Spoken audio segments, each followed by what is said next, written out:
Hola. Ahí está.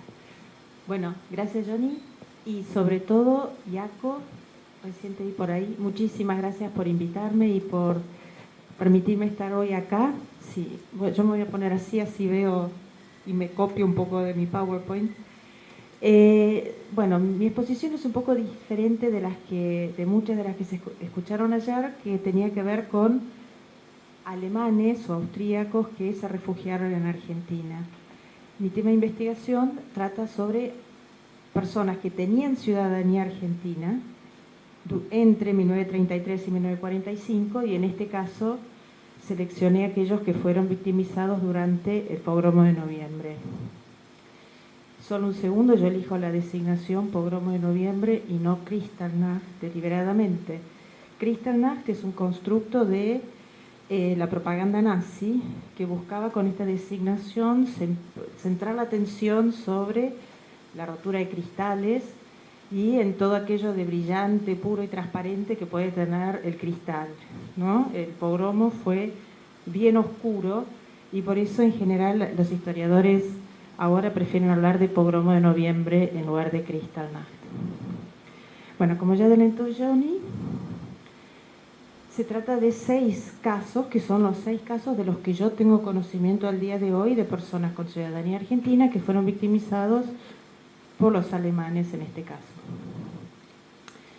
Mis fuentes son fundamentalmente o principalmente del Archivo Histórico del Ministerio de Relaciones Exteriores y Culto, pero también, cuando puedo, consulto su contrapartida del Auswärtiges Amt, del Politisches Archiv en Berlín, y en algunos casos, como algunos de los que me va a pasar hoy, como se genera un incidente diplomático por el daño causado a un ciudadano argentino en el exterior, se puede tener las dos visiones contrapuestas del caso.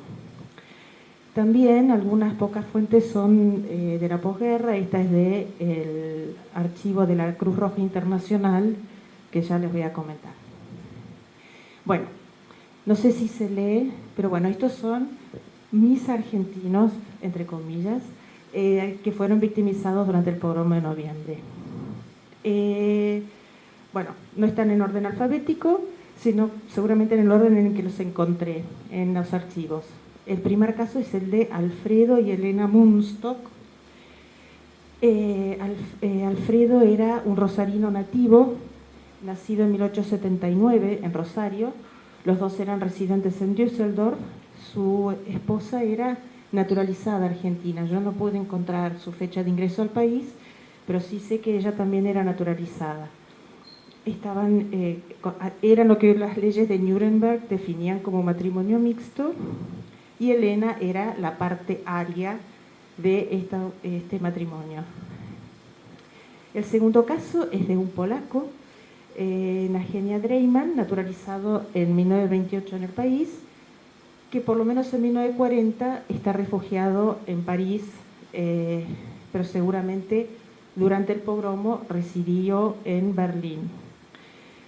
El próximo caso es el de Gerardo Hurwitz y su cónyuge, de la cual no encontré su nombre, que residían en Golzow. Nuevamente se trata de otro matrimonio mixto. Y finalmente el de Paula W. de Sommer, es lo que me dicen las fuentes de su nombre, que yo creo que residía en Wiesbaden, pero no estoy 100% segura. Bueno, el primer caso que voy a exponer, no el primer caso porque todos fueron la misma noche obviamente, es el de Paula Sommer.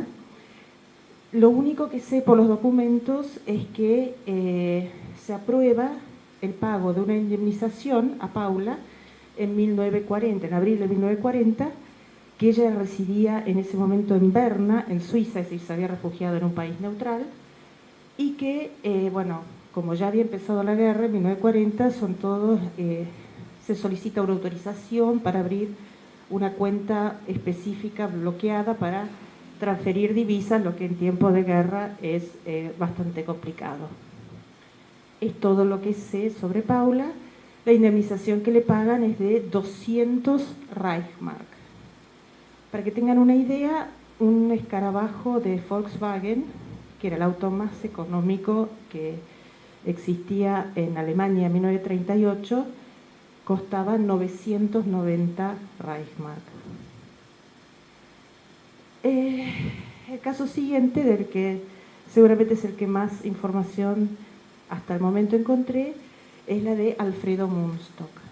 Aquí ya tenemos, bueno, la versión de la Cancillería, la del atropello cometido contra un ciudadano, también la contrapartida alemana.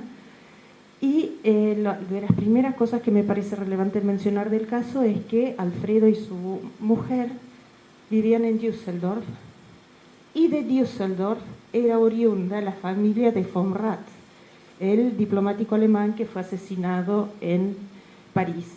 Con lo cual el pogromo de noviembre fue muy virulento en Düsseldorf, y además el cadáver de von Rath fue llevado de París a Düsseldorf y recibió un funeral de Estado como el que, ¿no?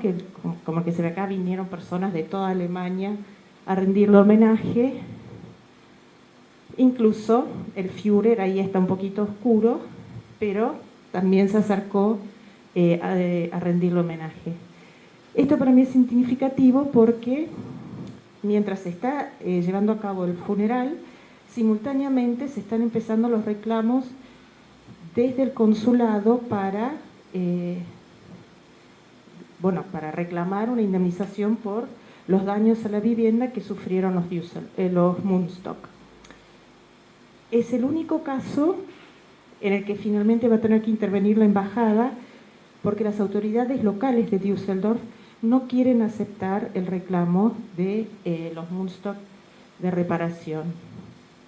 Es más, esta es la parte más interesante porque tenemos la justificación de las autoridades de Düsseldorf de por qué no correspondería pagarles una indemnización. Según estas autoridades alemanas, los Mundstock eran muy conocidos por ser enemigos del pueblo alemán, y que además, afortunadamente, la noche del pogromo, un oficial del Partido Nacional Socialista había intervenido para evitar que los asesinaran, y además tenían una casa con objetos de muy poco valor, con lo cual no era significativa la indemnización que podía corresponderles. De todas formas, intervino la embajada y finalmente, también en 1940, los Mundstock van a recibir una indemnización, no del monto total que ellos reclamaban, pero sí ellos reclaman 5.345 Reichsmark, van a recibir una indemnización de 2.000 Reichsmark. ¿Cómo termina la historia de los Mundstock? Sabemos que sobreviven a la guerra. En el fines del 45 los están buscando parientes desde Ottawa y desde Israel, y Alfredo les envía una noticia diciendo que está bien, que necesita alimentos y ropa, pero que están satisfechos de que sobrevivieron a los criminales nazis. El caso siguiente es el de Gerardo Hurwitz, que es bastante extraordinario en este sentido. Gerardo y su mujer vivían en Golzow, pero Gerardo, yo sospecho que por consejo del cónsul en Berlín, se dirige él personalmente a las autoridades alemanas y escribe varias cartas, en las cuales, y además estas cartas hay varios duplicados carbónicos diferentes en el expediente, con lo cual las dirigió a varias personas diferentes y todas fueron reunidas en el expediente del Ministerio de Relaciones Exteriores. Lo que Gerardo dice es que debe investigarse los acontecimientos de la noche entre el 9 y el 10 de noviembre, que en su pueblo se apagó la luz y no había luz, y de pronto, minutos antes del atentado, volvió la luz como para facilitar la acción de los atacantes, que da dos nombres de dos personas que él considera que estaban involucrados en la organización de los acontecimientos, que que además él salió a sacar fotos de los daños a su vivienda y que le confiscaron la cámara la Gestapo. Y además, cuando va su esposa a entregar las cartas, desliza que el hermano de Gerardo trabaja como director en el Ministerio de Relaciones Exteriores en Buenos Aires.